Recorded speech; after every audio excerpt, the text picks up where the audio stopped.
One of the best assets that you have growing for you is your thrift savings plan. But almost more important than asset growth is asset distribution. You have this great tool that's out there, but really the key is how do you get your money out of the TSP so you can spend it in retirement? And that's what this question is about. I'm Micah Shilanski from Plan Your Federal Retirement, and this is the FERS Federal Fact Check.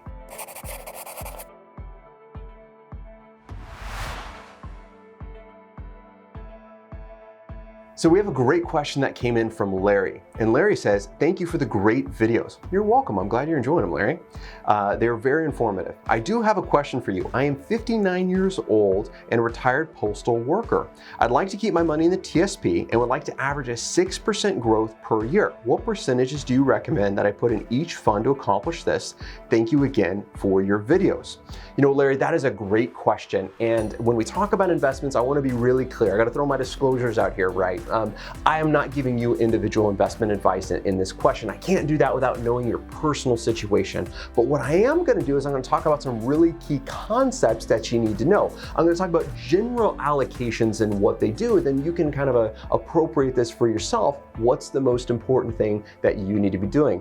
Number one, I want to say, you know, you have a goal of a 6% growth rate, and I think that's a great growth rate. And I think that's achievable probably without taking a substantial amount of risks with your TSP, and that's really good. Now, the TSP is making a lot of changes, right?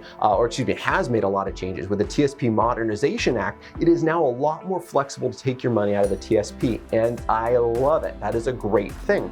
But one of the things they did not fix inside of the TSP that I still do not like is called proportionate distributions. Now, we do have a class called the 3 Critical Concepts we put out a couple times a year that I go into this in depth, so I'm going to hit a highlight on it real fast.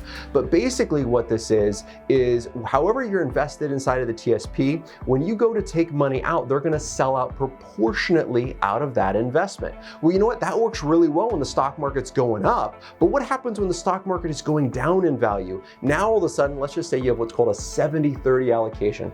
70% of your money is in equities, 30% of your money is in fixed income, the G and the F fund. Well, 70% of your money, you're now taking a distribution, 70% selling out as that market is going down. You know what, if we have a short-term correction where the market just falls 20% and then recovers in a couple months, probably not that devastating. What happens when we have the next long-term recession? Because we're going to have one. The only question is when, right? So here's some things to think about. I love the idea of keeping money in a TSP, but maybe there's a combination of things that you could think about that's inside of here until the TSP kind of further up loosens a little bit of the rules. And I like to call this my buckets of money approach. What I like to do with my buckets of money is just take all of your money that you have. Let's not worry about where it's located, right? TSP, IRA, pre-tax, Roth, all of retirement monies, we're just going to say is in one bucket. One of the things that I love to do is have a cash bucket.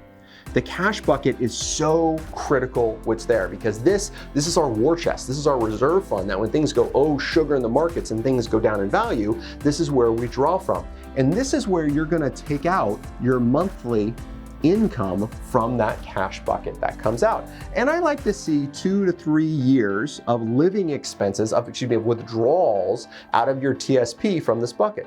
So let's say you want to take out $1,000 a month net to you. We got to gross it up. So let's just make it kind of easy math. Let's say you got to take out $1,500 a month. $1,500 a month is probably what, $18,000 a year.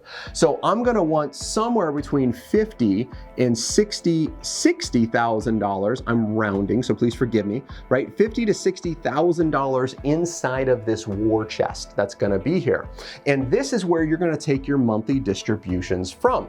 You're going to have $1,000 a month go to you, and then maybe $500 going to Aunt Iris, maybe state and local, maybe less, right? That's a pretty high number for taxes, but just for illustrative purposes, okay?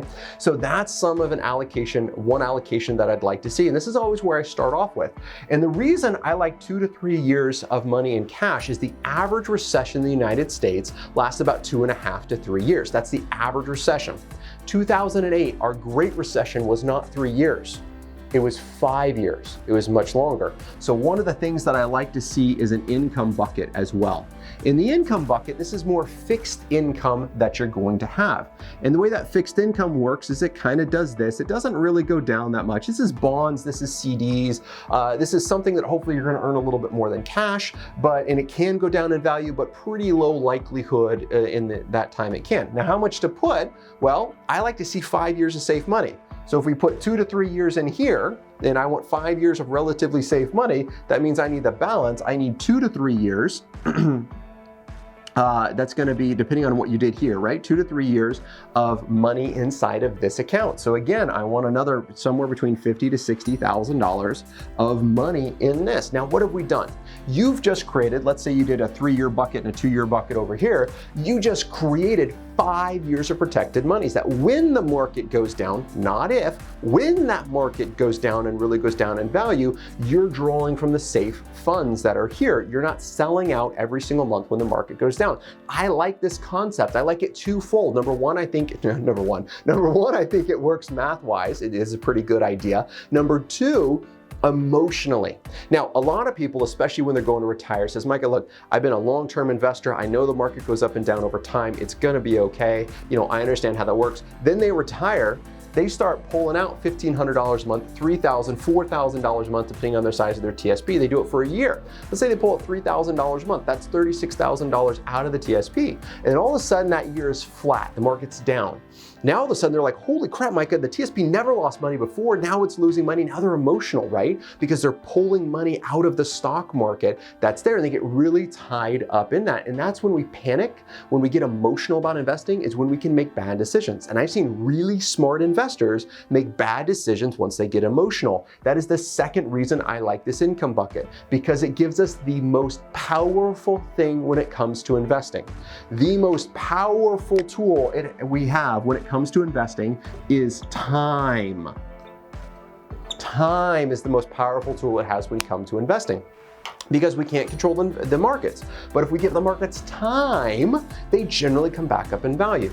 And then the balance of the money I want to see in some type of growth allocation. And the growth does this, right? Goes up, goes down, all over the place. This is where you're really going to be earning that 6+% rate of return in order to kind of make all the numbers work. This is where I start. This is a great place to start. That's going to say, okay, this is my minimums, then everything else is here. Then it's a question about risk, right? Maybe you don't want a little bit more money. Now this is going to be like the CS&I funds, okay? That's going to be your growth. Your income, your cash is going to be like the G fund. Your income fund is going to be like the G fund and F fund, which are going to be there. So a combination that I kind of like to do with clients is I like to keep this money inside of the TSP, and then right now maybe move this to an IRA account that's there. Yes, we're using something outside of the TSP, but it's just cash. So do a transfer to an IRA account. Now I don't have to sell out of the stock market. When the market goes down in value, I don't have to sell to generate my money. So I like to use that combination of multiple accounts, right? It's okay to have 2 different IRAs, one at TSP and one as an IRA at whatever custodian that you like, in order to make this work. So that's how I would approach looking at your allocations and then saying, all right, what's the most appropriate for you? I hope that answered your question. And like always, we get these questions like we got from Larry from you. So if you have a question, if you have a comment, scroll down to the bottom, leave us a comment that's in there. Even if you just like the videos or you don't like the videos, give us some feedback so we know how we're doing. If you got a question, let's leave it. And hopefully your question will be featured in the next FERS Federal Fact Check. And until next time, happy planning.